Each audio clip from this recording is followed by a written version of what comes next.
एक नैरेटिव बड़ा ही पोलराइजिंग किस्म का बन चुका है। बड़ा अनफॉर्चुनेट बात है कि ये इस तरीके से एक हक और बातिल की जंग बना दी गई है। हालांकि ये जंग जो है ये इक़्तिदार की है और इसको खाली ये कहना कि इसके अंदर आप अगर हमारे साथ हैं तो आप मुहिब्बे वतन हैं और अगर आप हमारे साथ नहीं हैं तो फिर ये आर्टिकल 5 आ जाता है, लॉयल्टी टू द स्टेट आ जाता है।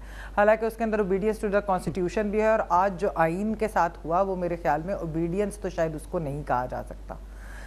ज़ाहिरी बात है अब तो वो सुप्रीम कोर्ट ही इंटरप्रेट करेगी और हम सब लोग सुप्रीम कोर्ट की तरफ ही देख रहे हैं कि आगे जाकर मामलात किस तरफ जाते हैं, किस नहज पे जाते हैं। लेकिन जो आज आइन के साथ हुआ है उसको तो हम ये नहीं कह सकते कि वो कोई रूल ऑफ लॉ की बात है।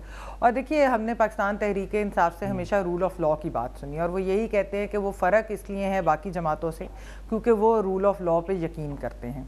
लेकिन अगर वो रूल ऑफ लॉ पे यकीन करते तो फिर आज वोट ऑफ नो कॉन्फिडेंस होने देते स्मूथली। फिर आज हम ये कासिम सूरी साहब की तरफ से आप कह रही हैं कि ये सिर्फ इतना सादा मामला नहीं कि आइन के किसी शिक पे अमल नहीं किया, बल्कि आप ये समझती हैं कि ये आइन को तोड़ा गया है और जो अपोजिशन कह रही है कि आर्टिकल 6 लगना चाहिए तोड़ने वालों पर।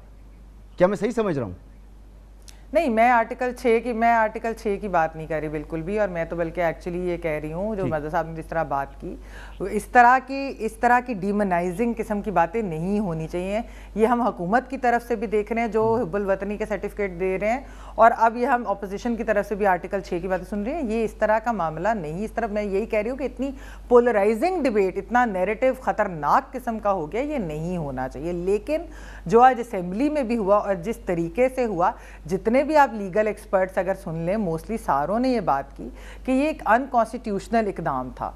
वोटिंग होनी चाहिए थी और उसके बाद जो होना था वो उस तरीके से होना चाहिए था। और जो बात आपने और मज़ साहब ने भी की कि देखिए ये हमें बहुत ही एक अनसर्टेनिटी की तरफ ले जा रहा है, ये बड़े डेंजरस टाइम्स की तरफ हमें ले जा रहा है। एक तो खैर इससे देखिए ना मसूद, जो एक सवाल उठता है वो ये है कि कल को किसी भी क्या वज़ीर आज़म के ख़िलाफ़ अब वोट ऑफ नो कॉन्फिडेंस हो ही नहीं सकेगा।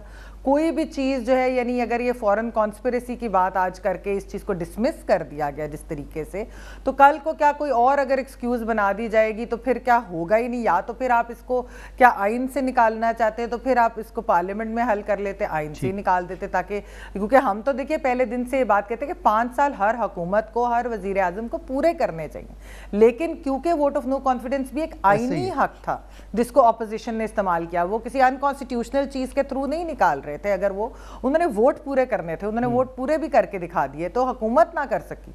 तो फिर ये जो चीज है, आप क्या कहना, प्रेसिडेंट क्या सेट कर रहे हैं? आप प्रेसिडेंट ये सेट कर रहे हैं कि कल को ऐसा हो ही नहीं सकता कि आईनी तरीका इस्तेमाल करके वज़ीर आज़म साहब जो है उनके खिलाफ कुछ लाई जा सकती है वोट ऑफ नो कॉन्फिडेंस।